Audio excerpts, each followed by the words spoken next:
जय गुरु जी, शुक्राना गुरु जी, संगत जी। तो जुड़िएगा जल्दी से। और हमेशा मैं एक सुच्ची चुन्नी, आपको पता है संगत जी, रखती हूँ अपने पास, क्योंकि जब भी शिव पुराण पढ़ना हो तो सिर ढकने के लिए हमेशा एक साफ सुथरी चुन्नी का ही संगत जी इस्तेमाल करें सिर पे रखने के लिए। तो आज मेरा ना ये जो स्टैंड है टूट गया है, तो आज मुझे बहुत दिक्कत हो रही है। पता नहीं कैसे टूटा है, मैं अंदर आई हूँ तो ये टूटा हुआ मुझे मिला है। तो एग्जैक्टली अभी मैंने देखा है और अभी ये इतनी जल्दी जुड़ेगा नहीं, तो आज मुझे बड़ा ही मुश्किल हो रहा है कैसे कैसे जुगाड़ करूंगी अभी मैं इसके लिए। और आज देखिए 27वां दिन है, गुरुजी महाराज जी ने ब्लेस किया है हमें। और अभी मैं इसको धीरे से ना एडजस्ट करती हूँ संगत जी यहाँ पे, और पता नहीं गिर जाएगा तो पता नहीं, फिर बड़ी मुश्किल से एडजस्ट कर रही हूँ, लाज रखना तब इतनी जल्दी ये स्टैंड ठीक भी नहीं होगा संगत जी। तो विनोद जी, जय गुरु जी। और जल्दी से मैं पाठ कर लेती हूँ, नहीं तो ये फोन गिर गया ना तो मैंने पहले ध्यान ही नहीं दिया। एग्जैक्टली अभी अभी मैं आई हूँ तो देखा ये स्टैंड ही टूट गया है, तो अभी तुरंत जोड़ना इसको बहुत मुश्किल है। तो जल्दी से जुड़ते जाएं संगत जी, और गुरु जी महाराज जी का शुक्राना करें। 27वां दिन है आज। जय हो मेरे सतगुरु जी महाराज, जो भी मेरे पाठ नित्य नियम करा सारा मेरे बच्चे अर्पण हो जाएगा उसका।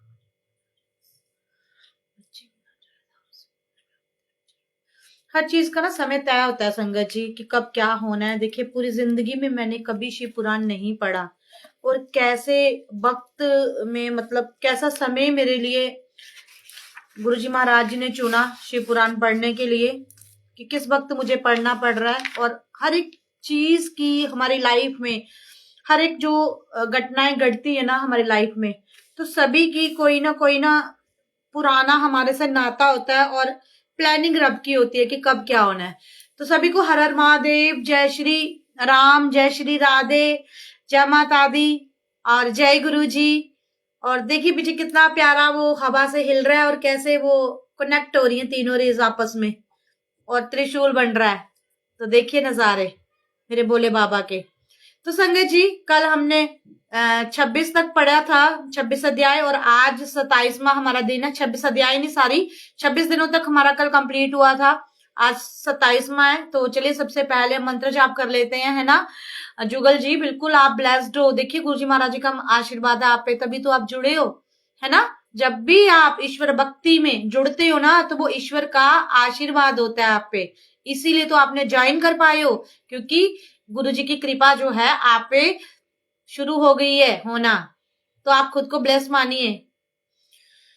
ओम नमो शिवाय, शिव जी सदा सहाय। ओम नमो शिवाय, गुरु जी सदा सहाय। ओम नमो शिवाय, शिव जी सदा सहाय। ओम नमो शिवाय, गुरु जी सदा सहाय। ओम नमो शिवाय, शिव जी सदा सहाय। ओम नमो शिवाय, गुरु जी सदा सहाय। ओम नमो शिवाय, शिव जी सदा सहाय। ओम नमो शिवाय, गुरु जी सदा सहाय। ओम नमो शिवाय, शिव जी सदा सहाय। ओम नमो शिवाय, गुरु जी सदा सहाय। तो जल्दी से जोड़ते जाए संगत जी बाकियों को भी। और अभी तक देखिए हमने इतना पाठ पढ़ा है, ये पूरा शिव पुराण का ग्रंथ है, किताब है, इतना अभी बाकी है संगत जी, ये सब बाकी है। तो अभी हमने इतना सा पढ़ा है। तो आज 27वां दिन है। तो सबसे पहले मेरे गणपति गणेश जी के चरणों में कोटि कोटि प्रणाम है, मेरी माँ सरस्वती के चरणों में कोटि कोटि प्रणाम है, और संगुरु संगतों को भी प्रणाम है आपके अनुराधा आंटी की ओर से। तो संगत जी सभी को जोड़ते जाएं, ताकि वो भी ये शिव जो पुराण के रस को वो भी पी सके, इसका सेवन कर सके। तो आज का जो शीर्षक है संगत जी, वो है महाप्रलय काल में केवल सद ब्रह्मा की सत्ता का प्रतिपादन। उस निर्गुण निराकार ब्रह्मा से ईश्वर मूर्ति सदाशिव का प्राकट्य, सदाशिव द्वारा सब रूप भूता शक्ति अंबिका का प्रकटीकरण, उन दोनों के द्वारा उत्तम क्षेत्र काशी जा आनंद बन जा का प्रादुर्भाव, शिव के ब्रह्मांड से परम पुरुष विष्णु का आविर्भाव तथा उनके सशक्त सकाश से प्राकृत तत्वों की कर्मशः उत्पत्ति का वर्णन। तो इतना लंबा टॉपिक है आज संगत जी, देखिएगा कितना बड़ा टॉपिक है, और बीच में आ गए संस्कृत के शब्द जो कि समझ ही नहीं आए हैं ना, तो मैं भी हमें ये पाठ पढ़ के समझ आ जाए।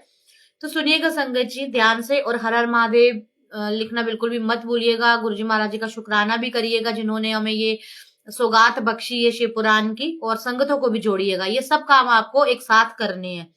ब्रह्मा जी ने कहा, ब्राह्मण देव शिरोमणे, तुम सदा समस्त जगत के उपकार में ही लगे रहते हो। तुमने लोगों के हित की कामना से यह बहुत उत्तम बात पूछी है, जिसको सुनने से संपूर्ण लोगों के समस्त पापों का क्षय हो जाता है। उस अनाम्य शिव तत्व का मैं तुमसे वर्णन करता हूँ। शिव तत्व का स्वरूप बड़ा ही उत्कृष्ट और अद्भुत है। जिस समय समस्त चराचर जगत नष्ट हो गया था, सर्वत्र केवल अंधकार ही अंधकार था। ना सूर्य दिखाई देता था, न चंद्रमा, अन्यान्य ग्रहों और नक्षत्रों का भी पता नहीं था। ना दिन होता था, न रात। अग्नि, पृथ्वी, वायु और जल की भी सत्ता नहीं थी। प्रधान तत्व अव्याकृत प्रकृति से रहित सूना आकाश मात्र शेष था। दूसरे किसी तेज की उपलब्धि नहीं थी। अदृष्ट आदि का भी अस्तित्व नहीं था। शब्द और स्पर्श भी साथ छोड़ चुके थे। गंध और रूप की भी अभिव्यक्ति नहीं होती थी। रस का भी अभाव हो गया था। दिशाओं का भी ज्ञान नहीं होता था। और इस प्रकार सब और निरंतर सूची भेद घोर अंधकार फैला हुआ था। उस समय तत्सब ब्रह्मा, इस श्रुति में जो सत सुना जाता है एकमात्र वही शेष था। जब यह वह ऐसा जो इत्यादि रूप से निकृष्ट होने वाला भावात्मक जगत नहीं था। उस समय एकमात्र वह सत ही शेष था, जिसे जोगी जन अपने हृदयाकाश के भीतर निरंतर देखते थे। वह सक्त तत्व मन का विषय नहीं है। वाणी का भी वहां तक कभी भी पहुंच नहीं होती। वहां नाम तथा रूप रंग से भी शून्य है। वहां ना स्थूल है, ना कुश है, ना हरसभ है, ना दिग्र है, ना लघु है, ना गुरु।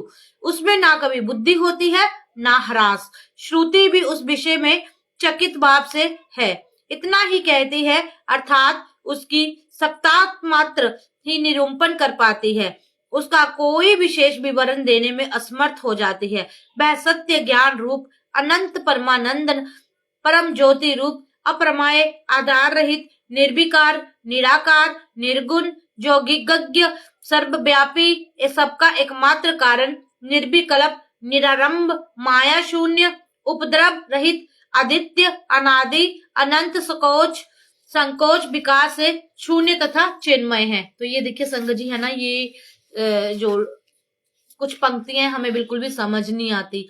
हाँ, जब कहानी का कोई कहानी होती है ना जब, तो वो फिर भी हमें समझ आती है, लेकिन इस तरह की शुद्ध पंक्तियां जो हैं हमें बिल्कुल भी समझ नहीं आती। तो सतगुरु जी महाराज प्लीज मैं कहती हूँ कि इतना ज्ञान दो कि ये चीजें भी जल्दी से हमें समझ आना शुरू हो जाए।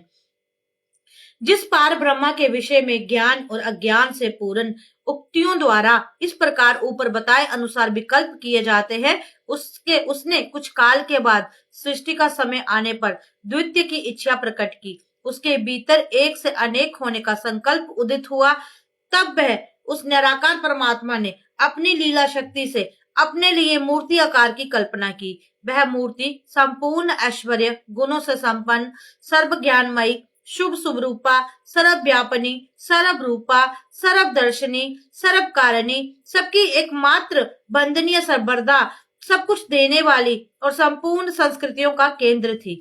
उस शुद्धि रूपिणी ईश्वर मूर्ति की कल्पना करके वह आदित्य अनादि अनंत सर्व प्रकाशक चिन्मय सर्वव्यापी और अविनाशी पर ब्रह्मा अंतरहीन हो गए। जो मूर्ति रहित परम ब्रह्मा है, उसी की मूर्ति चिन्मय आकार भगवान सदाशिव है। अर्वाचीन और प्राचीन विद्वान उन्हीं को ईश्वर कहते हैं। उस समय एकाकी रहकर स्वेच्छा अनुसार विहार करने वाले उन सदाशिव ने अपने विग्रह से स्वयं ही एक स्वरूप भूता शक्ति की सृष्टि की, जो उनके अपने श्री अंग के कभी अलग होने वाली नहीं थी। उस पराशक्ति को प्रधान प्रकृति गुणवती माया बुद्धि तत्व की जननी तथा विकार रहित बताया गया है। वह शक्ति अंबिका कही गई है। उसी को प्रकृति सर्वेश्वरी त्रिदेव जननी नित्या और मूल्य कारण भी कहते हैं। सदाशिव द्वारा प्रकट की गई उस शक्ति की 8 भुजाएं हैं। उस शुभ लक्षणा देवी के मुख की शोभा विचित्र है। वह अकेली ही अपने मुखमंडल में सदा 1 सहस्त्र चंद्रमाओं की कांति धारण करती है। नाना प्रकार के आभूषण उसके श्री अंगों की शोभा बढ़ाते हैं। वह देवी नाना प्रकार की गतियों से संपन्न है और अनेक आकार से शस्त्र अस्त्र धारण करती है। उसके खुले हुए नेत्र खिले हुए कमल समान जान पड़ते हैं। वह अचिंत्य तेज से जगमगाती है। वह सबकी जोनी है और सदा उद्यमशील रहती है। एकाकिनी होने पर भी वह माया संजोग साथ अनेक हो जाती है। वे जो सदाशिव है उन्हें परम पुरुष ईश्वर शिव शंभु और महेश्वर कहते हैं। वे अपने मस्तक पर आकाश गंगा को धारण करते हैं। उनके बाल देश में चंद्रमा शोभा पाते हैं। उनके 5 मुख हैं और प्रत्येक मुख में 3-3 नेत्र हैं। उनका चित्त सदा प्रसन्न रहता है। वे 10 भुजाओं से युक्त और त्रिशूलधारी हैं। उनके श्री अंगों की प्रभा कर्पूर के समान श्वेत गोर है। वे अपने सारे अंगों में भस्म लगाए रहते हैं। उस काल रूपी ब्रह्मा ने एक ही समय शक्ति के नाथ शिवलोक नामक क्षेत्र का निर्माण किया था। उस उत्तम क्षेत्र को ही काशी कहते हैं। वह उत्तम निर्वाण था, मोक्ष का स्थान जो सबके ऊपर विराजमान है। वे प्रिया प्रियतमा रूप शक्ति और शिव जो परमानंदन स्वरूप हैं, उस मनोरम क्षेत्र में नित्य निवास करते हैं। काशीपुरी परमानंदनी रूपी है मुने।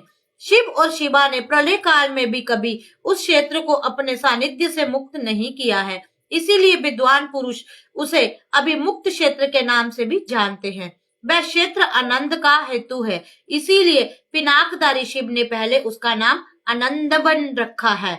उसके बाद वह अभिमुक्त के नाम से प्रसिद्ध हुआ।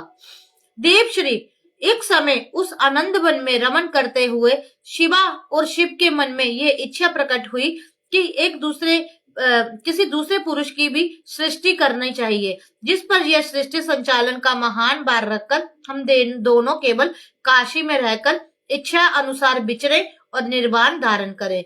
वही पुरुष हमारे अनुग्रह से सदा सबकी सृष्टि करे, पालन करे और वही अंत में सबका संहार भी करे। यह चित्त एक समुद्र के समान है। इसमें चिंता की उत्ताल तरंगे उठ उठकर इसे चंचल बनाए रहती हैं। इसमें सत्व गुण रूपी रतन, तमोगुण रूपी ग्रह और रजोगुण रूपी मूंगे भरे हुए हैं। इस विशाल चित्त समुद्र को संकुचित करके हम दोनों उस पुरुष के प्रसाद से आनंद कानन काशी में सुख पूर्वक निवास करें। यह आनंद वन वह स्थान है जहाँ हमारी मनोवृत्ति सब ओरों से सिमट होकर इसी में लगी हुई है तथा जिसके बाहर का जगत चिंता से आतुर प्रतीत होता है। ऐसा निश्चय करके शक्ति सहित सर्वव्यापी परमेश्वर शिव ने अपने वाम भाग के 10वें अंग पर अमृत मल दिया। शिव तो वहां से एक पुरुष प्रकट हुआ जो तीनों लोकों में सबसे अधिक सुंदर था। वह शांत था, उसमें सत्व गुणों की अधिकता थी तथा वह गंभीरता का अथाह सागर था। मुने क्षमा नामक गुण से युक्त उस पुरुष के लिए ढूंढने पर भी कहीं कोई उपमा नहीं मिलती। उसकी कांति इंद्रनील मणि के समान श्याम थी। उसके अंग अंग से दिव्य शोभा छिटक रही थी और नेत्र प्रफुल्ल कमल के समान शोभा पा रहे थे। श्री अंगों पर सुवर्ण की सी कांति वाले 2 सुंदर रेशमी पीताम्बर शोभा दे रहे थे। किसी से भी पराजित न होने वाले वह वीर पुरुष अपने प्रचंड भुजदंडों से सुशोभित हो रहा था।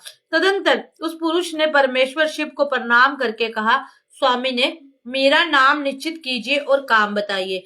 उस पुरुष की ये बात सुनकर महेश्वर भगवान शंकर हंसते हुए मेघ के समान गंभीर वाणी में उससे बोले। शिव ने कहा, वत्स, व्यापक होने के कारण तुम्हारा नाम विष्णु विख्यात हुआ। इसके सिवा और भी बहुत से नाम होंगे जो भक्तों को सुख देने वाले होंगे। तुम सुसिथर उत्तम तप करो क्योंकि वही समस्त कार्यों का साधन है। ऐसा कहकर भगवान शिव ने श्वास मार्ग से श्री विष्णु को वेदों का ज्ञान प्रदान किया। तदंतर अपनी महिमा से कभी च्युत न होने वाले श्री हरि भगवान शिव को प्रणाम करके भारी तपस्या करने लगे और शक्ति सहित परमेश्वर शिव की पार्षद गणों के साथ वहां से अदृश्य हो गए। भगवान विष्णु ने सुदीर्घ काल तक बड़ी कठोर तपस्या की है। तपस्या के परिश्रम से युक्त भगवान विष्णु के अंगों से नाना प्रकार की जलधाराएं निकलने लगी। यह सब भगवान शिव की माया से ही संभव हुआ। महामुने, उस जल से सारा सूना आकाश व्याप्त हो गया। वह ब्रह्म रूप जल अपने स्पर्श मात्र से ही सब पापों का नाश करने वाला सिद्ध हुआ। उस समय थके हुए परम पुरुष विष्णु ने स्वयं उस जल में शयन किया। वे दीर्घ काल तक बड़ी प्रसन्नता के साथ उसमें रहे। नार अर्थात जल में शयन करने के कारण ही उनका नारायण ये स्तुति श्रुति श्रीमत नाम प्रसिद्ध हुआ। उस समय उन परम पुरुष नारायण के सिवा कोई दूसरी प्राकृतिक वस्तु नहीं थी। उसके बाद ही महात्मा नारायण देव से जथा समय सभी तत्व प्रकट हुए। महमते, जथा समय विद्वान में उन तत्वों की उत्पत्ति का प्रकार बता रहा हूँ, सुनो। प्रकृति के महातत्व प्रकट हुआ और महातत्व से 3 गुण। इन गुणों में के भेद से ही त्रिविध अहंकार की उत्पत्ति हुई। अहंकार की 5 तन्मात्राएं हुई और उन तन्मात्राओं से 5 भूत प्रकट हुए। उसी समय ज्ञानेन्द्रियों और कामेंद्रियों का भी प्रादुर्भाव हुआ। मुनिश्रेष्ठ, इस प्रकार मैंने तुम्हें तत्वों की संख्या बताई है। इनमें से पुरुष को छोड़कर शेष सारे तत्व प्रकृति से प्रकट हुए हैं, इसीलिए सबके सब जड़ हैं। तत्वों की संख्या 24 है। उस समय एकाकार हुए 24 तत्वों के ग्रहण करके वे परम पुरुष नारायण भगवान शिव की इच्छा से ब्रह्मरूप जल में सो गए। तो बोलिए मेरे साथ, जय जय श्री भोलेनाथ भंडारी की। और भोलेनाथ भंडारी की जो लीला है बहुत ही अपरंपार है संगत जी। और देखिए कैसे कितना मुश्किल शब्द हैं जो हमें बिल्कुल भी समझ नहीं आते। तो शुक्राना है मेरे सतगुरु जी महाराज, आपने कम से कम इन्हें पढ़ने का हमें एक मौका तो दिया। और वरना हम शब्दों से भी अज्ञानी रहते, शब्दों का भी हमें ज्ञान नहीं होता। तो मनीषा जी जय गुरु जी, ज्योति जादव जी जय गुरु जी। तो शुक्राना मेरे सतगुरु जी महाराज जी का। और मेरे फोन ने ना बिल्कुल लाज रखी है, ये गिरा नहीं है। मेरे को लग रहा था ये बीच में ही गिर जाएगा। तो शुक्राने है मेरे सतगुरु जी महाराज जी के। और शुक्राने है मेरी सारी जितनी भी प्यारी प्यारी गुरु संगतें हैं। तो आप सबका बहुत बहुत बहुत शुक्राना संगत जी। आपके लिए गुरु जी महाराज जी का ढेरों आशीर्वाद। जय गुरु जी मनीषा, आपको भी जितनी भी गुरु संगतें जुड़ी है सबको प्यार भरी नमस्ते, जय माता दी, जय गुरु जी। तो संगत जी आज फिर से मैं एक रिपीट बात बोल रही हूँ कि देखिए मैं भी पहली बार शिव पुराण पढ़ रही हूँ और बहुत सारे शब्द इसमें ऐसे हैं जिनका मुझे मतलब भी नहीं पता। तो हमें क्या है, हम अभी उस कक्षा के स्टूडेंट हैं, यानी कि अभी हमने शिव पुराण के जो ग्रंथ को शुरू किया ना, तो हम नर्सरी के स्टूडेंट हैं जिसमें हमें क ख ग का बिल्कुल भी ज्ञान नहीं है। तो अभी हमें पहले पढ़ना है ना, पहले पढ़ना है। नेक्स्ट टाइम जब फिर से अगर गुरुजी महाराज जी का हुक्म हुआ तो हम सीखेंगे और थर्ड टाइम गुरुजी महाराज सिखवाएंगे। यानी कि मुझे लगता है कि 3 से 4 बार जब तक आप शिव पुराण का ये ग्रंथ नहीं पढ़ लेते तो आपको कुछ भी समझ नहीं आता। ये सरासर झूठ होगा कि एक ही बार में पढ़ के आपको इतना ज्ञान आ जाए, तो बिल्कुल भी नहीं आता। हाँ जी भूमि जी, मुझे पता है आप कहाँ रहते हैं। अच्छा जी, तो आप भी यही पास ही रहते होंगे कहीं, है ना। तो इसीलिए मैं कहती हूँ कि देखिए बिल्कुल सच्चे बन के रहो। सच्चे बनने से क्या है कि उंगलियां उठेंगी आप पे, लेकिन आप रब से कभी नजरें नहीं चुराओगे और भगवान जो है हमेशा हमेशा हमेशा आपके अंग संग रहेंगे। और देखो मैंने कहा था ना फोन गिरेगा, तो फोन गिर गया। आखिर में फोन ने मेरी इच्छा पूरी कर दी कि भाई तू गिरना गिरना बोल रही थी तो मैं गिर गया हूँ। मुझे पता है आप कहाँ रहते हो। हाँ जी मैंने पढ़ लिया भूमि गुप्ता जी। तो कहाँ रहती हूँ बताओ। ज्योति जी आपका भी शुक्राना, जो आप हर रोज इस कक्षा में आके इस पाठ को सुनती हो, है ना। तो आपका भी शुक्राना। तो कोई संगत कह रही है मुझे पता है आप कहाँ रहते हो। तो सारे गुरु संगतों को जय गुरु जी। तो ये फोन गिर गया अब, तो अभी मैं इसका रात के लिए कुछ ना कुछ जुगाड़ करूंगी। जो टूट गया है तो अभी से इस काम में लग जाती हूँ ताकि रात को मुझे कोई दिक्कत ना हो। और इमिजिएटली अब मैं बाजार से खरीद के ला भी नहीं सकती। तो जय गुरु जी संगत जी, रात को मिलते हैं। आप सबका प्यार, आप सबका विश्वास, यही मेरी ताकत है ना। तूफान तो बाहर चल रहा है जॉनी जी। जय गुरु जी, शुक्राना गुरु जी।